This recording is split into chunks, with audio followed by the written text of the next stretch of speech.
السلام علیکم ویورز، امید کرتا ہوں سب خیریت سے ہوں گے۔ آج کا ہمارا ٹاپک ہے بہت زیادہ پسینہ آنا۔ تو یہ ویڈیو ان لوگوں کے لیے جن کو بہت زیادہ پسینہ آتا ہے۔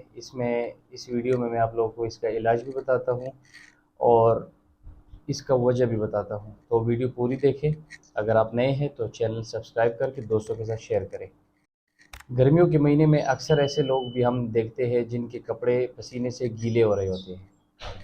کچھ لوگ کے چہرے پہ بہت زیادہ پسینہ آتا ہے، کچھ لوگ کے انڈر آرمز بہت زیادہ پسینہ آ رہا ہوتا ہے، کچھ لوگ کے ہاتھ پاؤں کے تلیے جل رہے ہوتے ہیں، پسینہ آ رہا ہوتا ہے۔ تو اکثر ایسے لیڈیز بھی ہے جو بہت زیادہ مہنگے میک اپ کرتے ہیں اور ان کا پسینہ آ جاتا ہے اور میک اپ خراب ہو جاتا ہے۔ تو یہ مسئلہ لڑکے لڑکیوں کو سب کو ہے، مرد و خواتین کو ہے۔ ویسے پسینہ تو سردیوں کے موسم میں بھی آتا ہے، لیکن گرمیوں میں کچھ زیادہ آتا ہے اور کچھ لوگوں کے بہت زیادہ آتا ہے۔ تو ایسے لوگوں کے لیے جو نسخہ ہے بہت ایک آسان نسخہ ہے، اس کو خود گھر میں تیار کر کے استعمال کریں۔ لیکن اس سے پہلے اس کی چند ایک وجوہات بھی آپ نوٹ کر لیں۔ پسینہ آنے کی جو بیسک ریزنز ہوتے ہیں وہ اس میں دو ہے۔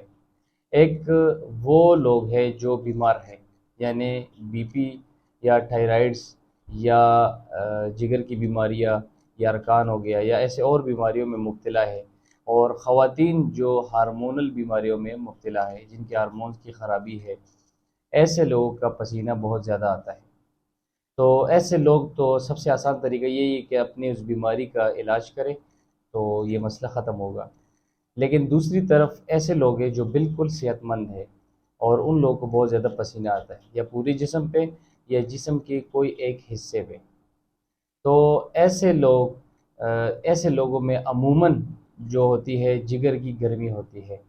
ایسے لوگ کا یا ایل ایف ٹی یا اے ایل ٹی ہائی ہوتا ہے، اور ایسے لوگ کا خوراک بھی گرم ہوتا ہے۔ تو اس کا علاج بہت آسان ہے۔ اس کے علاج میں سب سے پہلے آپ لوگوں نے لینا ہے 1 چمچ تخم ریحان۔ اس کو اپنے پاس نوٹ کر لے۔ تخم ریحان 1 چمچ لینا ہے اور گوند کتیرہ بھی 1 چمچ لینا ہے۔ ان دونوں کو 1 گلاس پانی میں ملا کے صبح نہار منہ پینا ہے۔ گلاس پانی جس میں آپ یہ ڈالیں گے اس کو فریج میں نہیں رکھنا ہے، اس کو ویسے کسی اوپن ایریا میں رکھ دیں۔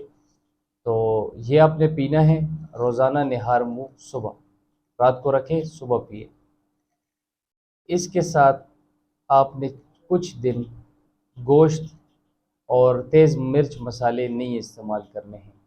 یہ آپ سمپل پرہیز رکھیں، اور جو آپ نے زیادہ استعمال کرنے ہیں وہ اپنے فروٹس استعمال کرنے ہیں۔ فروٹس میں آپ نے سیب، کینو، تربوز، خربوزہ، یہ چیزیں آپ نے زیادہ استعمال کرنا ہے۔ کچھ دن یہ ٹرائی کریں، 15 سے 20 دنوں کے اندر اندر یہ مسئلہ آپ کا ختم ہوگا۔ اور انشاءاللہ آپ کمنٹ سیکشن میں کوئی اور کویسچن کریں گے تو میں آپ لوگوں کو جواب دوں گا۔ اللہ حافظ۔